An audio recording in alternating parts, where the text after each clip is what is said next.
So let's get started with our second supplementary lecture video. This time we're going to focus on the process of drawing Newman projections as a function of carbon-carbon bond rotation. So we're going to practice drawing Newman projections and rotating the carbon-carbon bond and observing the Newman projection as we rotate from a 0-degree dihedral angle all the way to a 360-degree dihedral angle. So in terms of the dash wedge structure we're starting from, we're going to start from the following dash wedge structure, which I've made a model kit for to help us guide this discussion. So let's start with the following. So here's the model, and here's our dash wedge structure.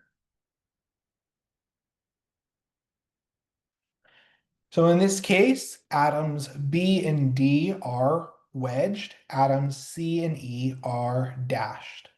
If we wanted to start to draw the Newman projection, we're going to put together a model of this compound. So here's a model of this compound. As you can see, atoms A is down, atom F is up, atoms B and D are wedged, pointing towards us, and atoms C and E are dashed, pointing away from us. So now that we have the model, let's look down the following bond. So let's look down the carbon 1, carbon 2 bond, and let's draw a Newman projection. So in this case, here is our Newman projection view. So let's fill in our template now. Atom A is down, atom B is up and to the right, atom C is up and to the left, atom D is down and to the right, and atom E is down and to the left. Atom F is pointing up. So what we're going to do is we're going to arbitrarily pick two groups. So I'm going to pick atoms A and F. And what we're going to do is we're going to draw Newman projections as a function of dihedral angle. So what I'm going to do first and foremost is I'm going to rotate my carbon-carbon bond such that atoms A and F are fully eclipsed. There's a 0-degree dihedral angle. Now what I'm going to do is I'm going to draw what I see for this 0-degree dihedral angle. So as we can see, atom A is up, atom C is on the right, atom B is on the left,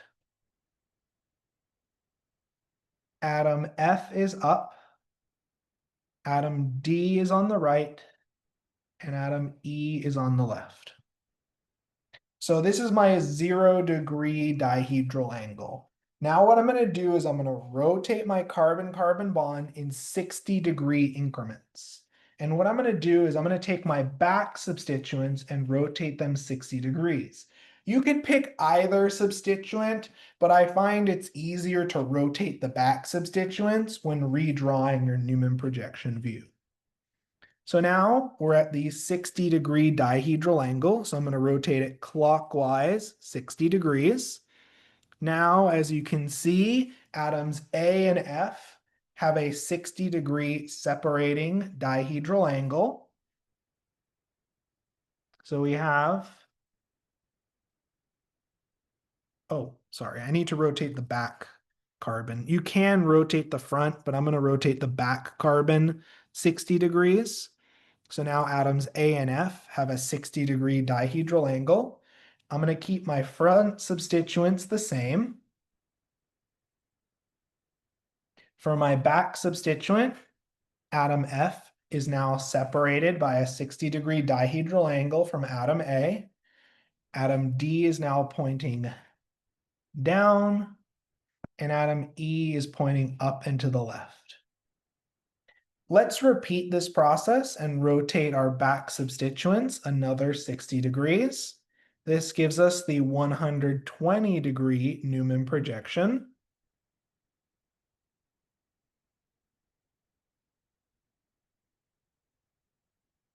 In this case, rotating our back substituents another 60 degrees.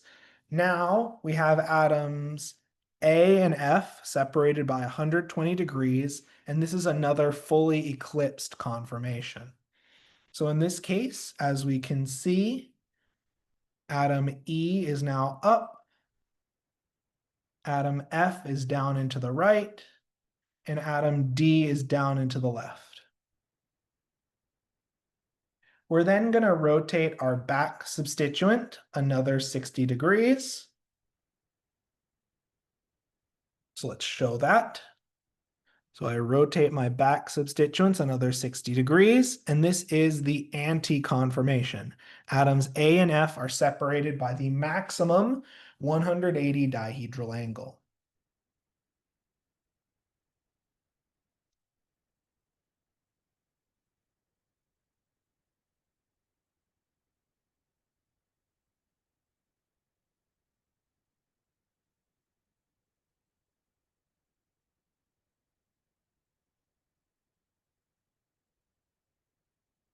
As we can see now, atom E is on the right, and atom D is on the left.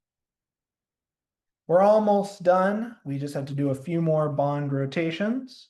We're going to rotate our back substituents another 60 degrees, giving us the 240-degree dihedral angle conformation.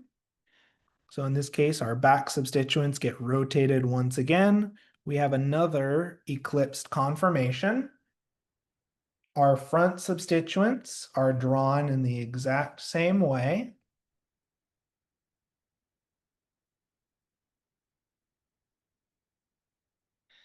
You can rotate your front substituents if you want, but whatever substituents you start rotating, you continue to rotate those substituents. Because we started rotating our back substituents, we're going to keep rotating the back substituents. Finally, we rotate this carbon-carbon bond another 60 degrees, and that gives us the 300-degree dihedral angle conformation. Again, let's show that. We rotate the back substituents another 60 degrees, and that in turn gives us the following conformation. The front substituents are drawn exactly the same. Atom F is now up and to the right. Up and to the left. Atom D is up and to the right, as we can see, and atom E is pointing down. Now, for those wondering, why don't we draw 360? If you rotate another 60 degrees, you go right back to the 0-degree conformation. Let's show that. Here we go. And as you can see, we're right back where we started. So here's the full bond rotation. Here's the 0-degree. Rotate 60 degrees, the back substituents. Here's the 60-degree.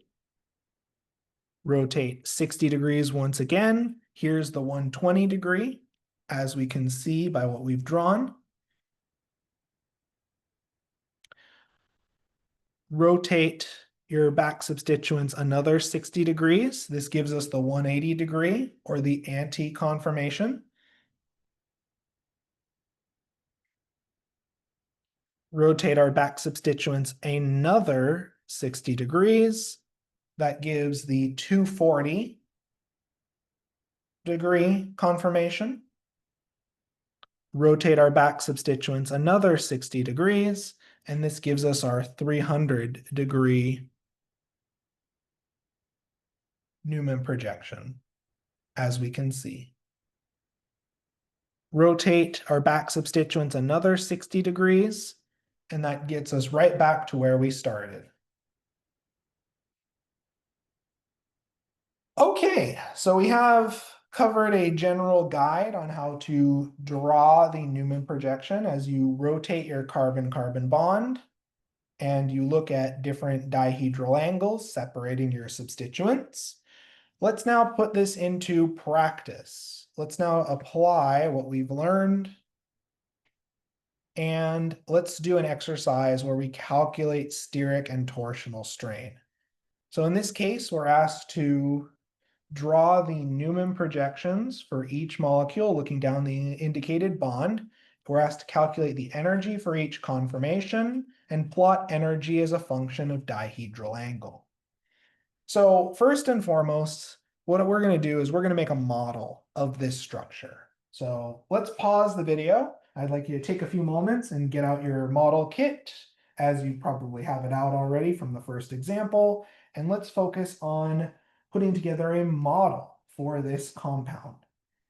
So let's start putting things together using our model kit, and then we'll discuss momentarily.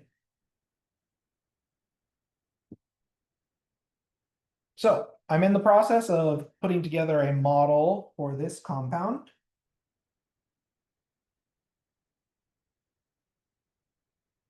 Okay. I'm going to now share the model on the camera, and you should be able to check that you've put together the correct model. So let's pull up the camera. Here we go. So in this case, we have the two ethyl groups. The one on the left is up, the one on the right is down. On this carbon, we have the hydrogen wedged pointing towards us. The methyl is pointing away from us. On the right carbon, the methyl group is wedged pointing towards us. The hydrogen is dashed pointing away from us. Okay, so everything matches up now. To draw the Newman projection, we're going to look down our carbon-carbon bond. So let's just show what's happening here. So here is our molecule. Let me just check to make sure that everything is in the right spot.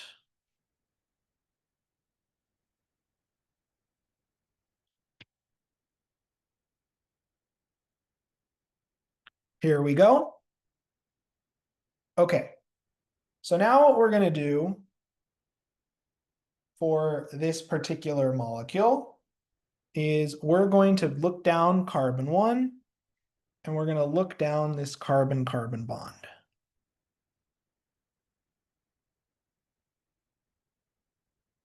Okay, so we have our full view looking down this carbon-carbon bond.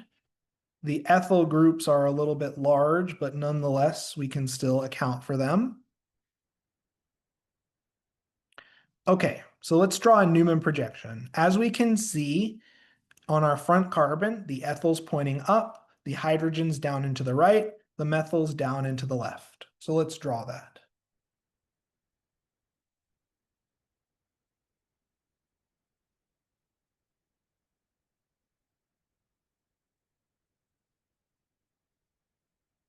From here, on the back carbon, the methyl is up and to the right, the ethyl group is down, the hydrogen is up and to the left. Okay, so here is our initial Newman projection. I'm going to pick the two ethyl groups as they're the largest groups, and I'm going to rotate my back substituents so that the two ethyl groups are separated by a 0-degree dihedral angle. Here we go. The ethyl groups are fully eclipsed, and now I'm going to draw what I see. So my front substituents stay exactly the same because I haven't rotated my front substituents.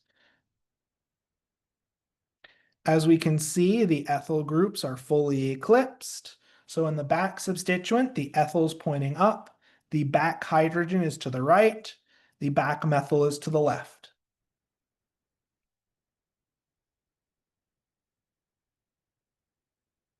Okay, this is our 0-degree dihedral angle conformation, and we have fully eclipsing interactions. Our substituents are eclipsed.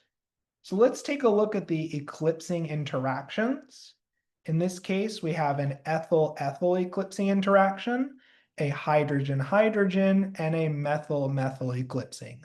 The methyl-methyl eclipsing interaction is 11 kilojoules, A hydrogen-hydrogen eclipsing is 4 kilojoules. And ethyl-ethyl eclipsing, we're going to estimate to be about 13 kilojoules because ethyl groups are larger than methyl groups.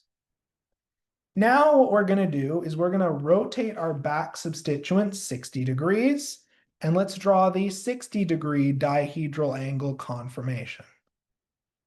So let's show that using our model kit. In this case, we're going to take our back substituents and rotate them 60 degrees.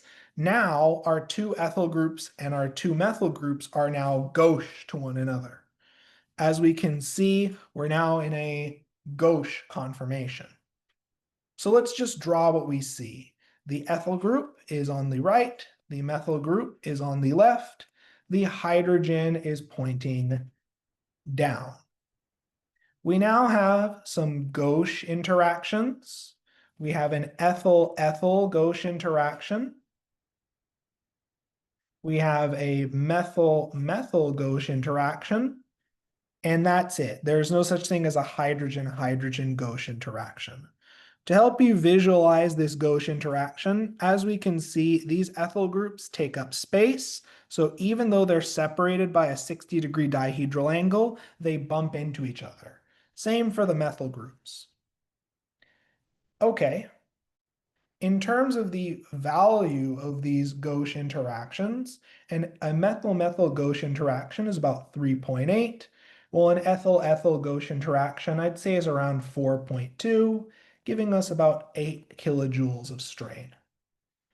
Let's continue rotating the back substituents 60 degrees, and let's draw out the 120-degree Newman projection. So then I'm going to rotate my carbon-carbon bond 60 degrees, and now we have another eclipsed conformation. The front substituents are kept exactly the same. In terms of the back substituents, the ethyl and hydrogen are eclipsed, the methyl and ethyl group are eclipsed, and the methyl group and the back hydrogen are eclipsed. So we have another set of eclipsing interactions. So we have an ethyl-methyl eclipsing interaction, an ethyl-hydrogen eclipsing interaction, and a methyl-hydrogen eclipsing interaction. A methyl-hydrogen eclipsing interaction is about 6 kilojoules. The ethyl-hydrogen, we'll estimate about 6.5.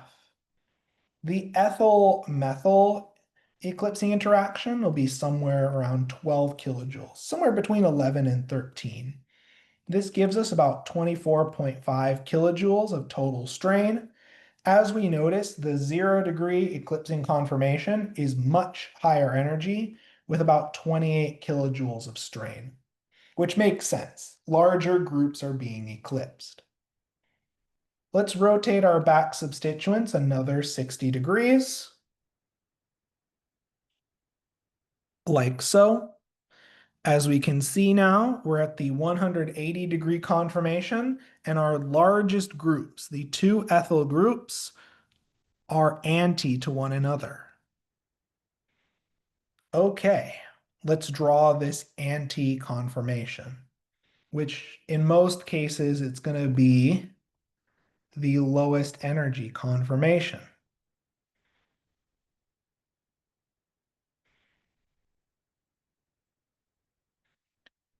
Okay, as we can see, the methyl group is on the back carbon on the right, the hydrogen's on the left. Everything checks out now. We do have some gauche interactions. In this case, we have an ethyl-methyl gauche interaction and an ethyl-methyl gauche interaction. These are going to be about 4 kilojoules each, so about 8 kilojoules of strain. In this case, the 60-degree and 180-degree conformation are pretty close in energy. That can sometimes happen. Let's rotate our back substituents another 60 degrees. As we can see, the anti-conformation is usually the lowest energy conformation. Rotating our carbon-carbon bond 60 degrees once again gives us an eclipsed conformation. So let's take a look at the 240-degree dihedral angle conformation. In this case, our front substituents are still drawn exactly the same. We're not rotating that specific substituent carbon-carbon bond. We're rotating our back substituents when we rotate this carbon-carbon bond. The methyl is on the right, the ethyl group is on the left, and the hydrogen is up. So in terms of eclipsing interactions, we have an ethyl hydrogen eclipsing, which we said was about 6.5. We have an ethyl methyl eclipsing, which we said was about 12 kilojoules. And we have a methyl hydrogen, which is about 6 kilojoules. In terms of total strain, this is about 24.5 kilojoules. Okay, one more rotation. Let's rotate our back substituents. Let me make sure that arrow is clearly drawn. Our back substituents are going to be rotated another 60 degrees. Let's do that with our model. This gives us our 300-degree dihedral angle separation between these two substituents. So see these two ethyl groups, they're separated by a dihedral angle of 300. Let's draw what we see now. The front substituents stay exactly the same. The back substituents, the ethyl group is on the right, the ethyl group's on the left, the hydrogen's on the right, and the methyl group's pointing down, as we can see.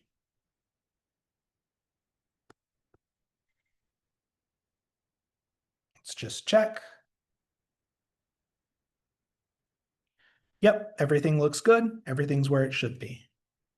Let's now do some calculations. We have some gauche interactions. We have an ethyl-ethyl gauche interaction, which we estimated to be about 4.2 kilojoules. And we have a methyl-methyl gauche interaction, which we said was 3.8 kilojoules, which gives us 8 kilojoules of strain. Putting this together, we can make a plot of energy as a function of dihedral angle. 2, 4, 6, 8, 10, 12, 14, 16, 18, 20, 22, 24, 26.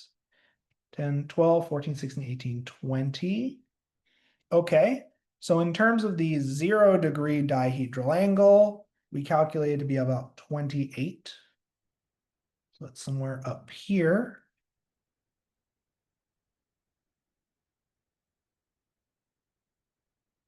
Okay.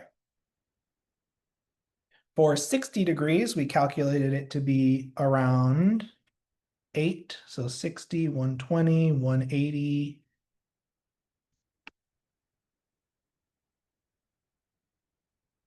240, 300. Okay. So it's about 8. The 120 is around 24 and a half. Okay. The 180 is around 8. 240 is around 24 and a half. And the 300-degree dihedral angle structure has around 8 kilojoules of strain. So here's what the plot of energy as a function of dihedral angle would look like for this compound. Let's do a recap now, just showing the bond rotation. So here is the fully eclipsed conformation. We rotate our back substituents 60 degrees. This gives us our 60-degree dihedral angle conformation.